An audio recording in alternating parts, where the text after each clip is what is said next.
let's say you're asked to sketch the graph of 2x over 9x squared minus 1. Well, to sketch that graph, assuming this is a calculus course, you need to develop a whole lot of skills. So you, assuming before you've taken this, you have already looked at limits and looking at drawing asymptotes, you know how to get first and second derivative, and you know how to interpret those in a table. I'm assuming you've got all those skills, and we're looking at combining all of that together into one sketch of a curve. So if you don't have those skills, you need to look at some other videos or pause this a lot and try and keep up, because I'm going to move through it. Okay, so we're going to, in curve sketching, there's a number of different ways to do it. I'm going to basically follow these steps where I'm going to first determine domain, intercepts, then look at my asymptotes, then intervals of increase, decrease. That leads to max min points. Concavity leads to points of inflection. And this G sketch a curve, I'm going to do that throughout at each step, filling the information on a blank graph. So if you're following along in your own paper, I suggest having a blank grid set up on one page and a second page to do all the work. It saves flipping back and forth. All right, so when we consider domain, the domain function of a function is looking for what makes it undefined and excluding that. And so there are no square roots in this graph to consider what makes it undefined. So we're literally looking only at the denominator. If the denominator equals 0, it's undefined. So we would set this denominator equal to 0 and find out what point or points makes that undefined. So we could rearrange this. 9x squared equals 1. X squared equals 1/9. So x is plus or minus the square root of 1/9, which is 1/3. So you have 2 points that make the denominator undefined. So that means in your domain, you would say it's x values such that x cannot equal plus or minus 1/3. But x can be any other real number. So we're in the subset of real numbers, and you can't use positive 1/3 or negative 1/3, but everything else is fair game.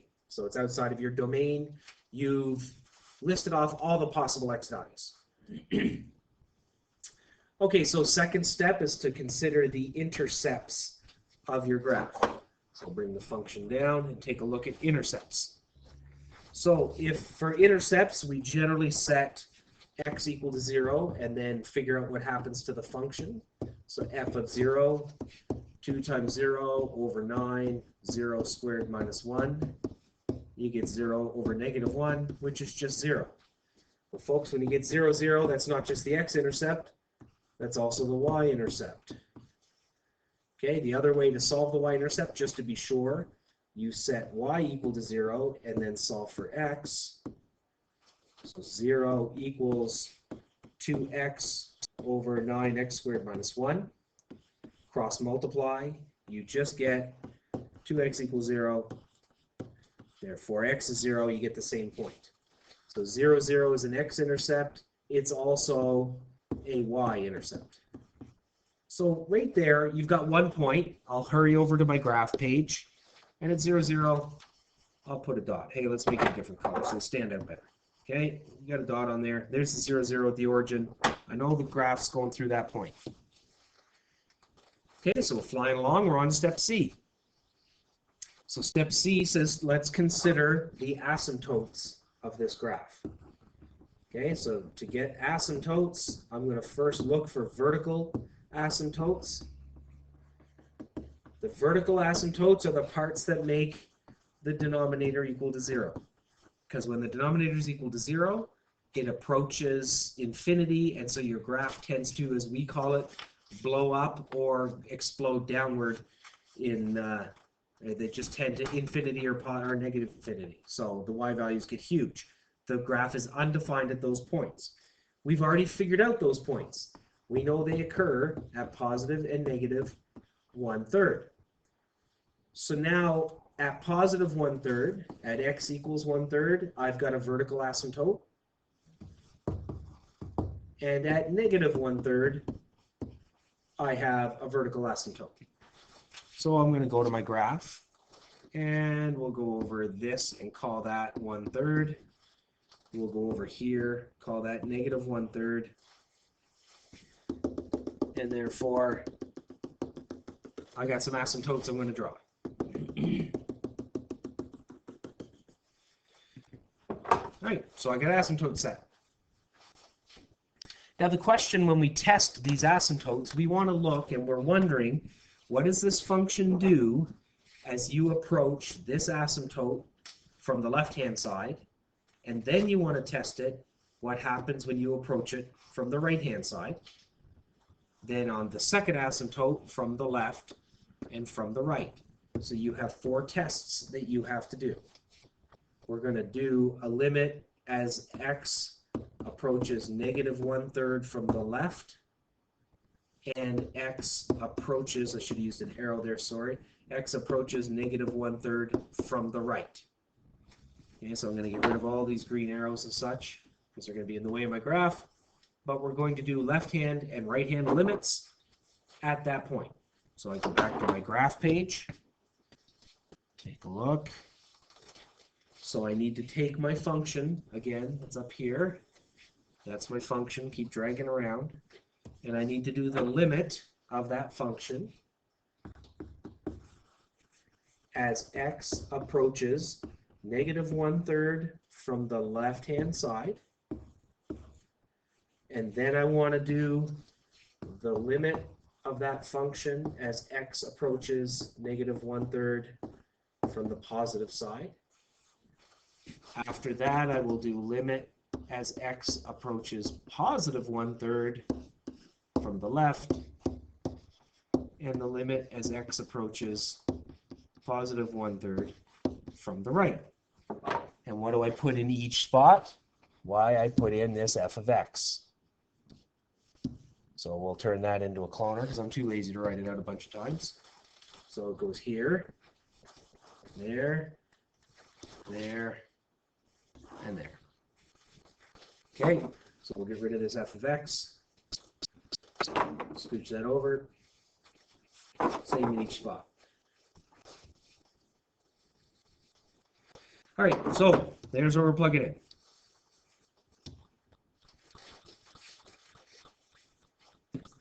So let's start plugging in numbers.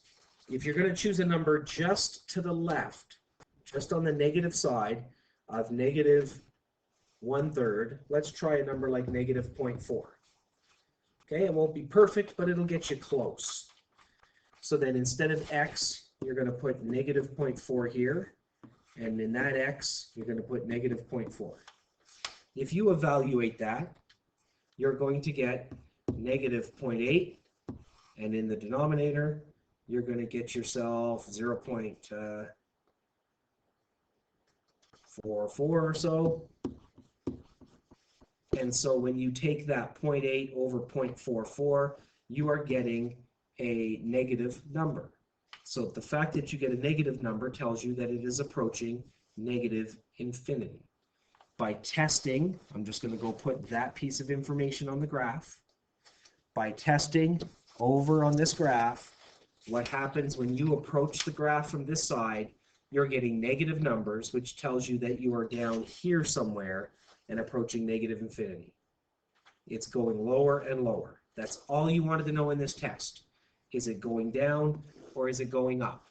We found a negative number, so it's not going up. Okay, so we know it's going down at that point. Back to my tests. So choosing a different number, if we choose 0.2 here, when you come at it from the positive side, just slightly bigger, then here you put in negative 0.2, and there you put in negative 0.2. So then on top, here you get negative 0.4, and, excuse me, you get on the bottom, negative 0.64. Okay, so when you work that one out, you get a negative in the top, negative in the bottom. The answer is positive infinity on that side. So the fact that the two negatives, which is really all I was testing, you're getting a positive infinity, meaning when you approach from the other side, going back to the graph, as I approach a third from this side, the graph is getting bigger, positive. It's climbing up that way. All right, so now we've got those two pieces of information. We'll test on the other side and see if we get the same thing or if we get something different. I'm going to add a page soon here. Okay, so now approaching positive 1/3 from the negative side. So if you're going to be on the left of that, let's put in a positive 0.2 and positive 0.4 for this one. So if you put in a positive 0.2, here you get positive 0.4 over negative 0.64. This side's negative infinity. And when you put in positive 4 here and positive 4 there, you get 0.8 over the 0.44 or so. And the point, even if the number isn't exact, the fact that you get a positive, you get positive infinity there. Okay, so you really look at negatives and positives. Don't get caught up if this 0.64 is incorrect or something. It's the fact that it's still negative is all that matters. Before you flame me. Okay, so you now know a negative infinity from the negative side and positive infinity from the positive side. So from the negative side, it goes down to negative infinity. From the positive side, it's blowing up. All right, so we now have our asymptote information. For vertical asymptotes, we weren't quite done with asymptotes. We're going to look at the horizontal asymptote as well. Last step for this step. Okay, to determine a horizontal asymptote, what you need to do is take the limit of your function as x approaches infinity. So what was my function? Well, it was embedded down in here. It's that, shouldn't have the equals there. 2x onto 9x squared minus 1. Well, what you do when you're doing a limit as x approaches infinity, you take the function and divide everything by the highest power of x. So x squared is the highest power of x. We'll divide everything by that. So this would then reduce to limit x approaches infinity of 2 over x in the numerator, 9 in the denominator, so it cancels, and negative 1 over x squared. Now, the derivative of the limit of any fraction as x goes to infinity is 0. So when we evaluate this, you get 0 over 9 minus 0. The answer is 0. You knew when the power on the numerator was less than the denominator, you knew the horizontal asymptote was 0 if you remember your theory from that. So we know that there's a horizontal asymptote at 0. Go to my graph, draw my horizontal asymptote on the axis. There's our asymptote. Now we want to know when x gets out here to infinity at some stupidly large number, as x approaches positive infinity, is this line approaching from the bottom or is it approaching from the top? We want to know which way. It's getting close to 0. That's what the asymptote means, positive or negative. And same thing on the other side. We want to know if we put in a huge negative number, does it go top or bottom? So that's our last test for asymptotes.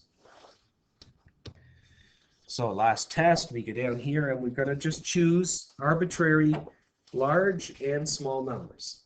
So usually in my function, a large or small number, this is my f of x if you recall. Usually if you choose a number like 100 and negative 100, that's big enough. So f of 100 is 200 over 90000 minus 1. Okay, so when you have 200 over 89,900, you get 0.002 or so. That is clearly above, it's positive, so we're above the x-axis, we're above the horizontal asymptote. Okay, so above the horizontal asymptote at 100, plugging in negative 100, you get negative 200 on top, the exact same denominator. So you get negative 0.002, whatever the decimals are. Again, what's important is whether you're above or below the line. The fact that you are below the horizontal asymptote is what matters. So we are above at positive and below at negative. I will go back to my graph. At positive, we were above that axis, so the line's going to be way up here at positive infinity, and we are indeed below at negative infinity. So more points on my graph put in. So next step is to look at the next step in the graph. So the next step in the graph was part D, intervals of increase and decrease. So for increase and decrease, we need to look at the first derivative. The first derivative was this guy right here. So we'll group that together, move it onto that graph, so that's what we need. So here's our first derivative. So how do you figure out where it's increasing or decreasing? You find out where the first derivative is equal to 0. So when we set it equals 0, you cross multiply and that would go away. When you take that up, multiply by 0, it's gone. Negative 2, divide, it's gone. So you just get 18x squared plus 1 is 0. When you go to solve that, you're going to notice something, a big problem in a hurry. You get negative 1/18. Go to take the square root, and there's no solution. Calculator is not happy with you when you try and take the square root of a negative. So there's no real solution for that. There's no real numbers that make that work. So you would say immediately that you have no max or min point. So there's no max, there's no min. But you still need to test in the interval table the asymptotes. Because critical points are what you're supposed to test, and critical points are points that make the derivative 0 or undefined. So we test those two asymptotes. On a number line, you had 1/3 and negative 1/3. So you're going to test intervals less than negative 1/3 between the two asymptotes and beyond. So I'm going to set up an interval table of intervals less than negative 1/3, between negative 1/3 and positive 1/3, and x is bigger than 1/3. What am I putting in this table? I'm going to put in all of the parts of my derivative. And my derivative had a negative 2 in it. My derivative had 18x squared plus 1 in it. My derivative had 9x squared minus 1 squared. And we will combine that together to analyze the first derivative. Okay, so there's a nice neat table. I choose anything less than negative 1/3. So when you're looking for a point, you could choose, negative 1. Any number between, you could choose 0, and you could use positive 1. But I don't think we need to even plug numbers in. Negative 2 is always negative, regardless of what x is. 18x squared plus 1, when you square a number, multiply by 18 and add 1, it's always positive. I don't care what x you put in, as long as it's a real number. And same thing with this bracket. I don't care what it is. When you square it, it's positive. So for this table, a negative and two positives makes a negative. It's decreasing there. A negative and two positives make a negative. It's decreasing there. And a negative and two positives makes a negative. I guess it's decreasing everywhere. Might make you a little dismayed. You may even say, what? Always decreasing doesn't seem to fit with what you've done before. Don't worry. We'll find out when we graph it. So that information says there's no max min points, and your y values are always going down. All right, then we're on to the last step because we said no max min, so that's done. So we're on to concavity. So the concave up, concave down part, we need to consider the second derivative to look at concavity. All right, so my second derivative, if you recall from the other page, I won't go look for it. The second derivative was 72x 9x squared plus 2. It's really nice if that's given to you. If not, you just have to work it out at this point. So I gave it to the students, or gave it to you in this question because I'm just that nice. So we take the second derivative, set it equal to 0. Similar steps to last time. Cross multiply here. So you just get 72x times 9x squared plus 2 equals 0. That means it gives you two solutions. 72x equals 0, or 9x squared plus 2 equals 0. This doesn't have solutions on this side because you take that over, you get negative 2 ninths is x squared. Square root, you get that square root of a negative. No solutions from this part of the equation. But this part sure has a solution. So x equals 0 is a point that makes the second derivative 0. That makes it an inflection point instead of a maxima. It's where it changes from concave up to concave down. But remember, we don't just test inflection point of 0, we also test those asymptotes. So we have intervals of less than -1/3, between, and greater. So a bigger interval table, x less than -1/3, between -1/3 and 0, between 0 and 1/3, and then lastly, x larger than 1/3. Okay, so more intervals this time. What are the columns in my interval table for second derivative? Well, I have a 72x.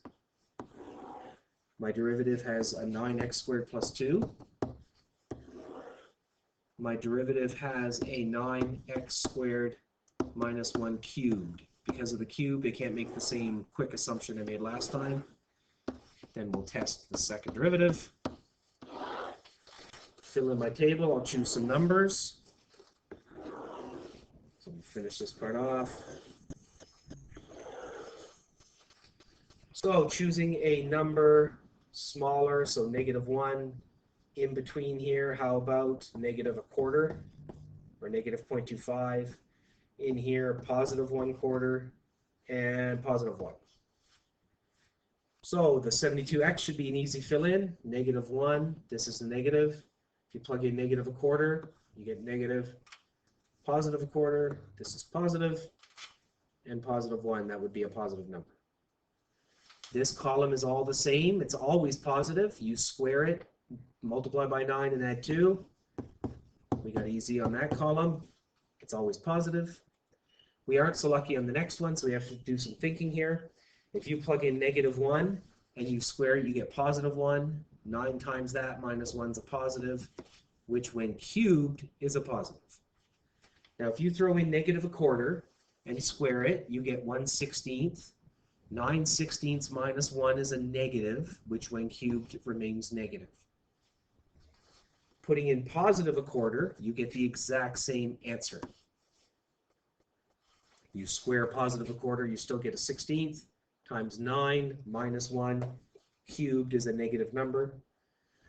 Throw in +1, 9 times 1 minus 9, 8 cubed, huge, positive. Okay, so we summarize that to look. You have one negative in the first column, so it is a negative. Your second derivative is always negative in that interval. Your second derivative is always positive in this interval. Your second derivative is always negative in the third, and it is positive in the fourth interval. So here it is concave down, opening downward. Here it is concave up, meaning it smiles. This section it is concave down, and in this section it's concave up. Any place it changes from concave down to up is an inflection point, except we know it's not here because that's an asymptote and it's not there. So at this point, 0, x equals 0, is the inflection point that we just found up here. Technically, you take that 0 and plug it back into the original function, and that was, if you remember, it was the intercept, 0, 0 is what you get. So tying that table's information into the graph on the next page. You now know, we said everything less than -1/3, it was concave down. Well, if I connect this information here about horizontal asymptote with the information about vertical asymptote, if you connect those up, it looks like it is always concave down. Our first derivative said that it was always decreasing. I believe it's also always decreasing there. Right? It starts up here, almost at 0, and it's always going downward. Okay, then our second interval, so get rid of this line, our second interval of the concavity table said from 0, that point right there, from 0 over, it's concave up. So this part means it comes from here down and goes to that point, and it's opening upward. And then from there over, it then opens downward. And the last interval, it's opening upward. I don't see any max min on here, and I didn't find any in my table. I have this inflection point where it changes from concave up to down. That is my intercept, and we have ourselves every piece of information we needed to draw the sketch of that graph. Okay, so we've tested all the asymptotes, we found the intercepts, there were no max min in this particular example, and you see that on the graph. So there's a few, if you check, this is one of my videos, there's other video examples, and you should hopefully have lots more success with curve sketching questions. Good luck.